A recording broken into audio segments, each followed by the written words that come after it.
dimensionamento. Eu vou continuar aqui. Pessoal, após o inversor de frequência, o sistema deve ser protegido com a conexão do sistema solar à rede elétrica. Então, eu tenho a caixa de proteção CA.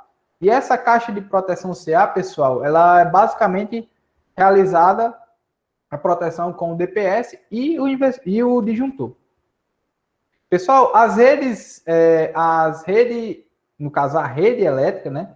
A rede elétrica e a potência elétrica de saída do inversor são em corrente alternada, certo?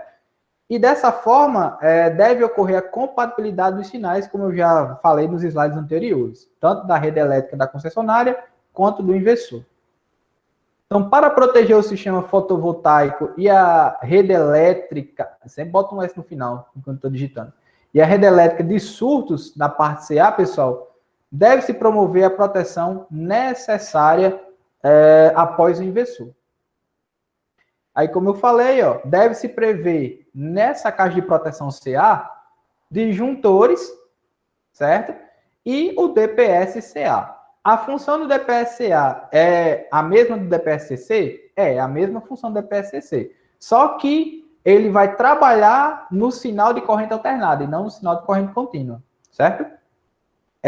E os disjuntores, basicamente, são aqueles que a gente conhece, que são os dispositivos de manobra na proteção contra curto-circuitos e contra sobretensões, ou sobrecorrentes, que podem acontecer no lado CA do meu sistema. Então, pessoal, só dando uma relembrada aqui, os disjuntores são dispositivos de proteção contra curtos-circuitos e sobrecargas, certo?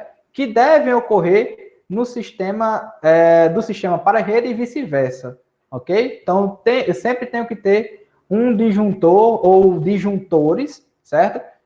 Entre o inversor e a rede elétrica da concessionária, tá? Já o DPS-CA, pessoal, é um dispositivo com a mesma função do DPS-CC, como eu falei, e é utilizado para proteger os equipamentos contra surtos, principalmente descargas atmosféricas ou sobretensões que possam ser apresentadas no sistema, certo? E esses DPS-CA, eles são regidos pela NBR 5410.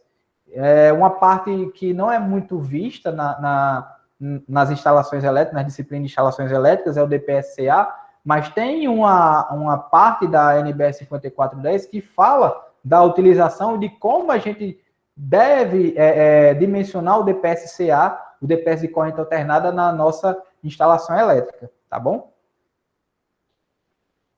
Mas o DPS-CA é o próprio a ser utilizado no lado CA, certo? É a diferença com relação ao CC, e é um dispositivo que deve proteger os terminais do lado CA, fase neutro, interligados ao aterramento local, certo? Beleza? Então, o DPS-CC, ele fazia a proteção do positivo e o negativo, né? Ou dos positivos e negativos do meu gerador.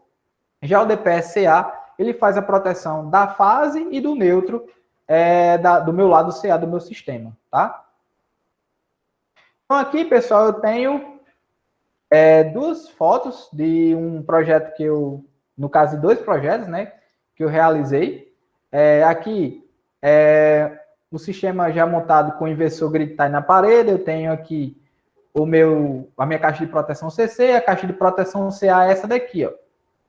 E vocês veem aqui que tem um eletroduto que vai para o chão aqui, né, para a terra. Isso daqui, pessoal, é justamente a conexão para a malha de aterramento ou para a haste de aterramento do local, certo? E aqui é uma foto dentro dessa caixa CA, que era um sistema monofásico, certo? Eu utilizei um disjuntor termomagnético monofásico e 2 DPS, certo? Um DPS para proteger a fase, ó, aqui em vermelho, a usar as cores da norma, né? Vermelho para a fase e um para proteger o neutro, né? Surtos que possam ocorrer na fase ou surtos que possam ocorrer até pelo próprio neutro. E aqui, pessoal, embaixo, eu tenho o condutor da cor verde. E esses DPS, eles são conectados ao aterramento, certo? Então, aqui, esse eletroduto aqui é o eletroduto que conectava a malha de aterramento, no caso, a haste de aterramento que a gente sempre fazia, certo? Toda a vida que a malha de aterramento não existia no local, ou era muito difícil de se achar na residência ou no local da instalação, a gente realizava o procedimento de um aterramento próprio para o sistema solar fotovoltaico, certo? E aí a gente interligava o DPS diretamente na haste de aterramento, ok? Que a gente colocava no sistema. E, por último, pessoal, a gente vai falar sobre o aterramento que é utilizado nos sistemas fotovoltaicos, certo? Então, pessoal, o aterramento é o ponto de equipotencialização do sistema fotovoltaico, ok? Que é basicamente utilizado pelo inversor de frequência, certo? O inversor de frequência, além de ter o neutro, ele também vai ter um condutor de aterramento para a proteção dele mesmo. E a carcaça do inversor, ele também é equipotencializado à haste de aterramento ou ao aterramento do local, certo? E o DPS também interligado ao aterramento do local, ok? Para que consiga fazer a proteção contra os surtos que podem ocorrer no lado CA. E no lado CC também. É importante, pessoal, que as carcaças dos módulos fotovoltaicos sejam aterrados, certo, pessoal? Um detalhe muito importante. No painel fotovoltaico, ele tem um furozinho que é justamente para você colocar os conectores de aterramento, certo? Porque o painel fotovoltaico, ele não é somente as células. Eu tenho a célula, eu tenho o vidro, né, a parte da proteção de vidro acima das células, e eu tenho a parte mais externa, que é feita de metal, geralmente de alumínio, certo? Então, essas partes metálicas de alumínio da carcaça do painel fotovoltaico devem ser aterrado, certo? No sistema de aterramento. Eu vou puxar um condutorzinho verde entre cada um dos painéis, fazer uma equipotencialização e depois conectar todos ao terra, certo? Para que isso? Para que não ocorra a presença de cargas estáticas, certo? Proteção também contra descargas atmosféricas ou tensões aplicadas acidentalmente na carcaça. Por algum motivo, algum condutor se rompa, certo, pessoal? E um condutor CC, né, se rompa e ele toque a carcaça do meu painel fotovoltaico, certo? Por algum acaso, a empresa vai fazer alguma limpeza dos painéis, né? Porque como eles ficam ao tempo, eu vou ter a ocorrência de poeira. E é normal algumas empresas fazerem a limpeza, ou até o próprio proprietário fazer a limpeza.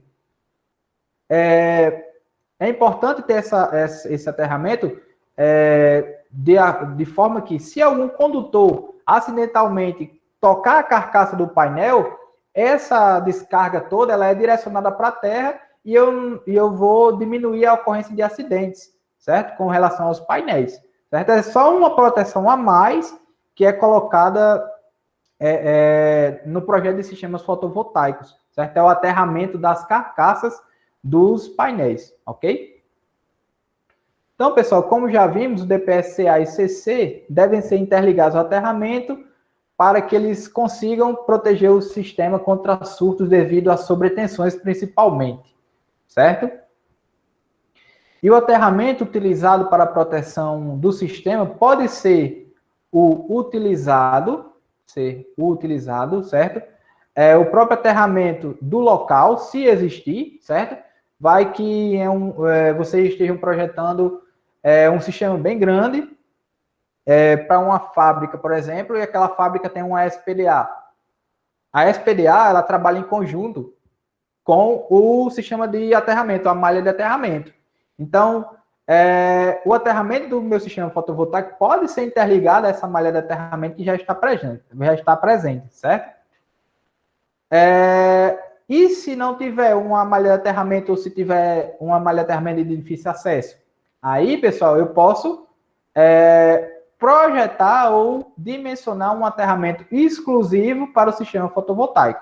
Se forem sistemas pequenos, geralmente uma ou duas ou até 3 hastes de aterramento são suficientes. Agora, se forem sistemas grandes, aí eu devo fazer uma equipotencialização melhor com uma malha de aterramento mais adequada, tá?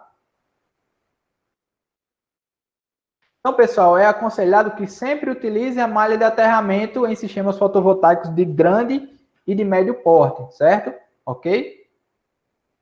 Em sistemas residenciais é possível a implantação também de uma malha, se for necessário, se for preferível pelo projetista e também se for preferível pelo proprietário, mas em pequenas instalações, certo? Aqui instalações, pequenas instalações, muita coisa mal escrita aqui, desculpa pessoal, acho que é porque eu vou digitando e não percebo. Então, em pequenas instalações, o aterramento local ou aterramento próprio para o sistema fotovoltaico pode ser utilizado. E como é que a gente pode aplicar esse aterramento próprio? Geralmente, quando são, até para a malha de aterramento mesmo, ou com a malha, ou para uma haste pequena, são utilizadas hastes de aterramento, ok?